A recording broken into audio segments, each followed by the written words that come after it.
Secondhand by Timothy Delizza. In need of part-time summer work, I found a job at a large charity.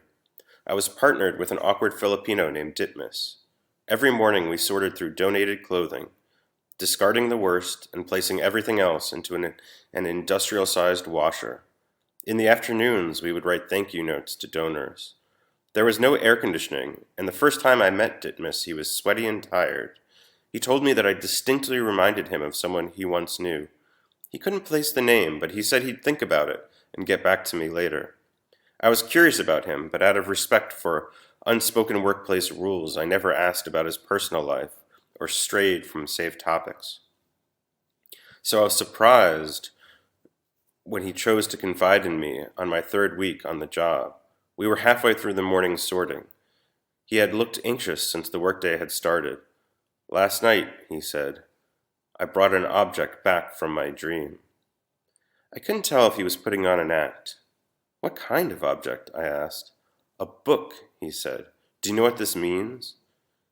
It meant, he explained to me, that having retrieved one item from a dream, he had proof that the dream state he had taken the book from was reality, and this world was a figment. For, unless the world was a figment, how could something cross over? And unless the dream state was reality, and here his argument I thought was weak, then there was no reality he could find, and life was therefore a figment. I didn't believe him, but still I asked him to bring in the book, which he promised to do. The next day he came in and didn't mention his find until our break. He slipped the tattered, leather-bound book onto the table beside me. It wasn't impressive, but on trying to open it, I was overcome by such a wave of dizziness that I had to place the book back down and steady myself. The book was undeniably more real than we were. I spent the rest of the workday thinking of the book. Even after I returned home, it still troubled me. I've always been sensitive that my memories of the past are vague and uncertain.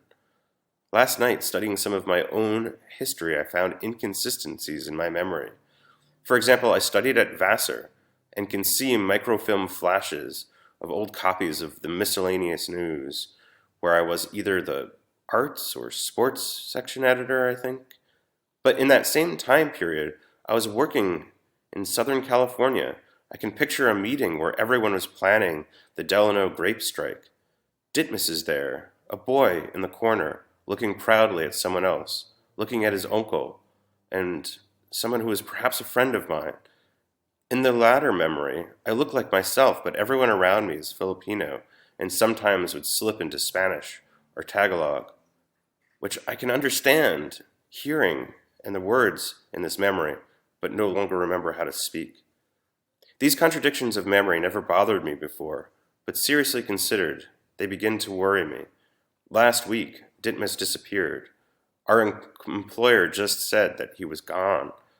They offered no explanation. 7 days have passed.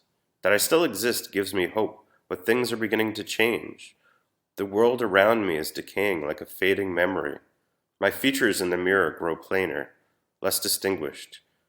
I recall how he said I reminded him of someone. I have a growing fear that the reason he could not place me is that I'm actually a composite of more than a single friend of his, blended together to create a passing character in a dream. But how detailed I am! I have emotions and aspirations and humanity. How could someone so full of life not be real?